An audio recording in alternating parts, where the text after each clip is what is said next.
Who are you when no one is watching? This is a constant question that has been rattling around my brain recently.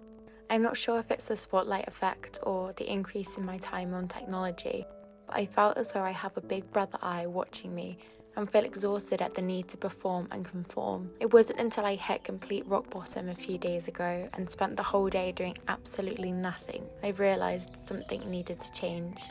So here I am, being open and vulnerable, and hopefully encouraging you to step back into your light, away from the screens and perceived version of you that this online space has forced us all to create. We are all beautiful, multifaceted individuals. So this is a letter to myself stating, step back into your true self and let's lead a life we love. I understand the irony of pasting this online and not just telling myself that in my own head, then continue on to live with my life. But I saw a quote the other day that stated, what if you living aligned to yourself help one other person build up the confidence to step into their truest self? And I just couldn't shake that. For so long I feel as though I have been consumed by trends, niches and boxes. So I'm holding out hope that this will reach the people who needed that wake-up call. The question if you are living a lie and a life you may regret. I've always prided myself on my honesty, transparency and vulnerability as a person. This may purely be down to one of my autistic traits, as I have been this way my whole life and never saw it as a quote-unquote problem before a societal pressure came along as I grew up to guard my real feelings about a situation. This is something I have always fought against, but have been, like so many others who are raw, vulnerable and honest, subject to being burnt from that. Sadly, not everyone is reciprocal of vulnerability, kindness and warmth as we wish them to be, but I must remind myself that is the beauty of us all being completely individual humans in this world, is our difference in responses, opinions and actions.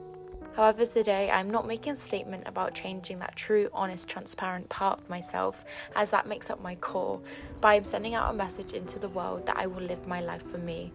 I will try and cast my mind away from my ego and thoughts of others' opinions, as that is not in my boat. I am focusing on what is in my boat, and that is how I choose to act, respond and live. I am not naive and not here to promote toxic positivity. I'm aware that not every day will be filled with this hope and sunshine, but even on those dark, cloudy, rainy days, I still hope to be taking one step forward. One action that I feel represents me in my truest form.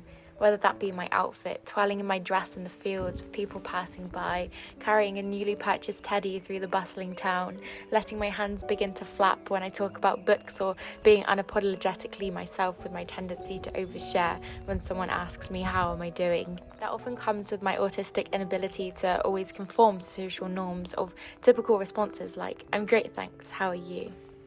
So I hope this little video on a huge wide web has brought you some light, some power back to yourself, and cast that little bit of hope back inside of you that your inner child is yearning for. To adopt that true form of yourself, but completely unapologetically. You are wonderful, magical, and extraordinary. Embrace it. And let's not let our time on this adventure of life be filled with regret by not being your true, authentic you. Thank you so much for being here, listening to my inner monologue revelation. If this could just make one person feel a little bit of hope and inspire just one wonderful human to take one action to live a life according with their authentic self, then I will be filled with so much joy. However, if not, then that's okay, as remember, you are living this life for you too. All my love, Annie.